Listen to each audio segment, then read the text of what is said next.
Batting यानी सट्टेबाजी।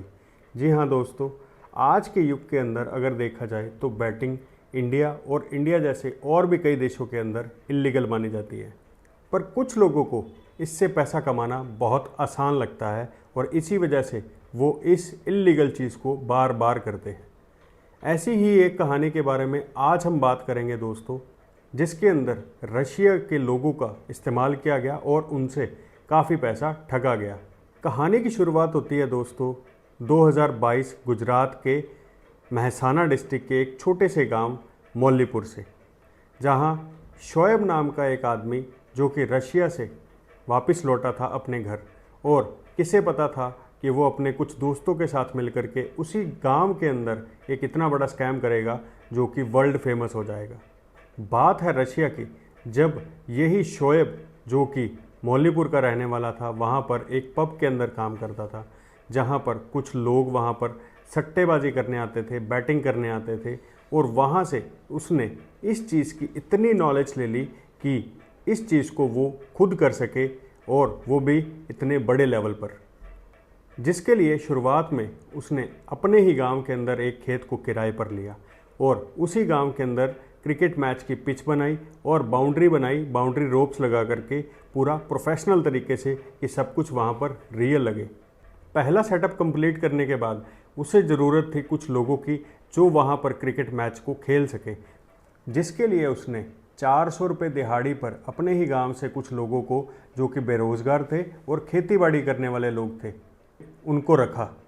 अब इतना बड़ा स्कैम करना है तो इसके लिए नाम, जिसके लिए उसने Chennai super Kings, Mumbai Indians और गुजरात टाइटन जैसी टीमों की जर्सियां जो थी उनको फेक बनवाया और उन्हीं प्लेयर्स को पहना दिया, जिससे कि ये लगे कि ये जो आईपीएल है ये बिल्कुल असली खेला जा रहा है। अब बारी आती थी टेक की, जिसके अंदर उन्हें कैमरास की ज़रूरत थी जिससे कि वो लाइव स्ट्रीमिंग कर सके और उसी लाइव स्ट्रीम को यूट्यूब के ऊपर एक चैनल बना करके अपलोड कर सके। तो इसीलिए उन्होंने एक चैनल भी बनाया। इन मैचेस को असली दिखाने के लिए उन्होंने क्राउड का भी इंतज़ाम किया, जो कि उन्होंने इंटरनेट के ऊपर से क्राउड की हूटिंग और चीयरिंग की जो साउंड्स थी उसको डाउनलोड किया, और वहाँ पर उसी खेत के अंदर पड़े जो स्पीकर्स जो कि वॉकी टॉकी और ब्लूटूथ से कनेक्टेड थे उस पर चलाया जाता था, जिससे कि वो मैच बिल्कुल रियल लग सके। अब बारी आती थी मेन स्कैम की कि उन्होंने उस स्कैम को अंजाम कैसे दिया। उसके लिए उन्होंने टेलीग्राम के ऊपर एक ऐसा पोर्टल बनाया जिससे कि वहाँ पर लोग सट्टेबाजी कर सके। उस पोर्टल को बनाने के बाद टेलीग्राम पर उन्होंने लोगों को भी ऐड किया, जिससे कि उस पोर्टल का जो लिंक था वो उन्हें शेयर कर सके और उनसे वो पैसा ऐंठ सके, पैसा ठग सके। लाइव स्ट्रीमिंग के दौरान जो वहाँ पर एम्पायर होता था उसके साथ वो वॉकी टॉकी से कनेक्ट करते रहते थे और उसे सिग्नल देते थे कि कब किस प्लेयर को आउट करना है और कब किस प्लेयर से 6 लगवाना है, जिससे कि लोग और भी ज़्यादा सट्टा और भी ज़्यादा पैसा उस मैच के ऊपर लगा सके। आपने ये सुना तो होगा ही कि किसी भी बुरे काम का अंजाम हमेशा बुरा ही होता है, तो वैसा ही इन लोगों के साथ भी हुआ। फेक आईपीएल के नाम पर इन्होंने जो टूर्नामेंट स्टार्ट करवाया था वो अपने नॉकआउट स्टेज पर पहुंच चुका था और लगभग 3 लाख रुपए से ज़्यादा का